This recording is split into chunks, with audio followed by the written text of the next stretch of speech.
TELUS est fier de s'associer aux entreprises d'ici et vous souhaite bonne émission. Génération Inc., propulsée par TELUS. Pour moi, la réussite, c'est une route sans fin.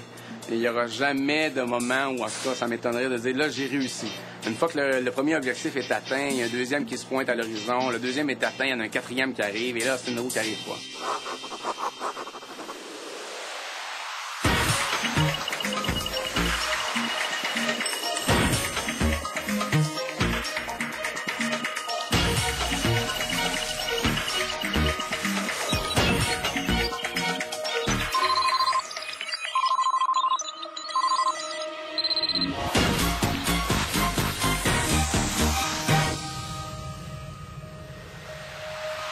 Cette semaine, la Génération Inc., on se rend chez Rapid Snack, à La Salle. En 10 ans à peine, l'entreprise est devenue un important fabricant de barres tendres et de carrés à la guimauve. Mais avec ses 50 employés issus des 4 coins de la planète, la jeune PME voit plus loin. Elle innove et brise les barrières du commerce traditionnel de l'alimentation. À sa tête, Martin Joyal, un hyperactif qui entend bien conquérir le monde, une bouchée à la fois. Je me décrirais comme un extrémiste équilibré, un peu fou. J'ai beaucoup de plaisir à travailler, mais je lance beaucoup de projets, beaucoup d'idées, beaucoup d'innovations. J'ai des mémoires où à 10-12 ans, je voulais vendre le plus de macarons. J'aimais ça, cogner de porte en porte. J'avais une espèce de petit challenge à essayer de me développer, de me faire des défis.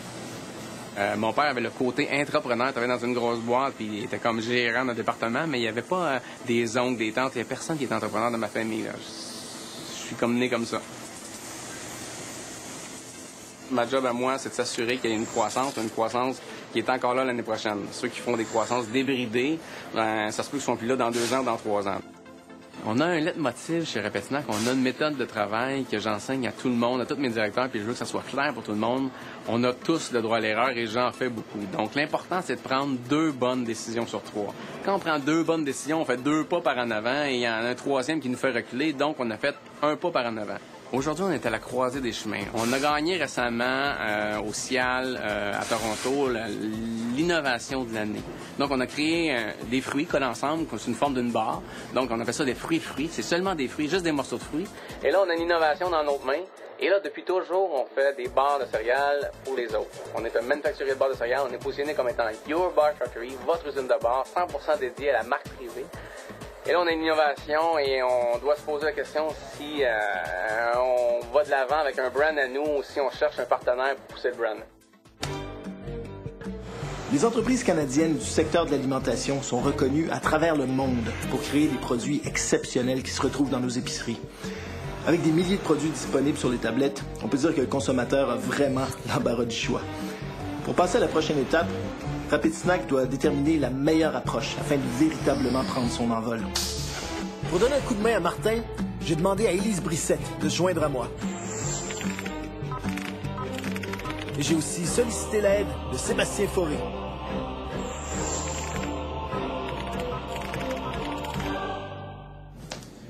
Salut Martin.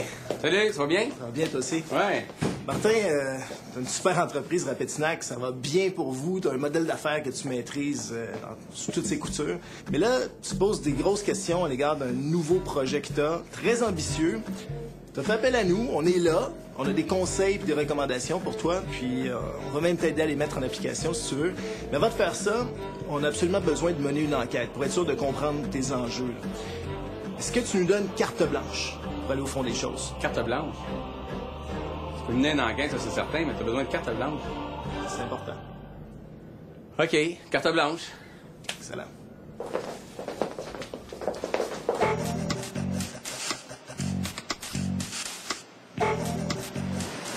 Martin, c'est le fun de voir ça aller, là. Ça grouille d'activité dans un secteur manufacturier qui, au Québec, ne marche pas super bien partout.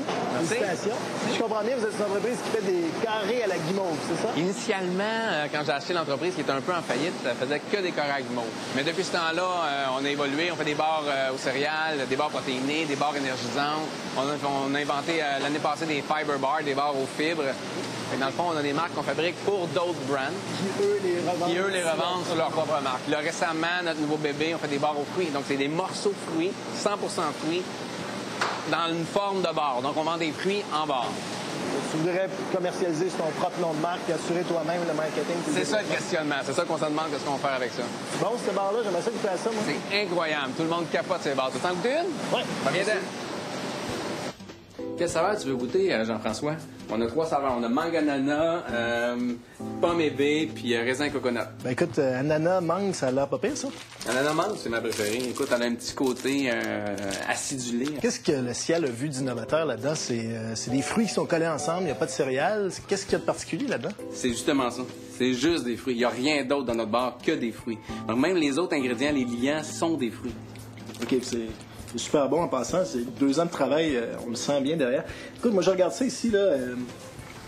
Tout ça, c'est des produits que vous faites pour d'autres marques. Exact. Donc tout ça, c'est des produits que tu as vendus à d'autres entreprises. Ça, Fruits, c'est votre première aventure dans le domaine du B2C, donc d'essayer de vendre ça à des consommateurs directement. Est-ce que je me trompe? J'ai l'impression que tu es un as, toi, à vendre tes services et tes produits à des entreprises, mais que tu n'es pas tout à fait là encore là, quand c'est le temps de les vendre aux consommateurs directement? On ne l'a jamais fait. Faut l'essayer.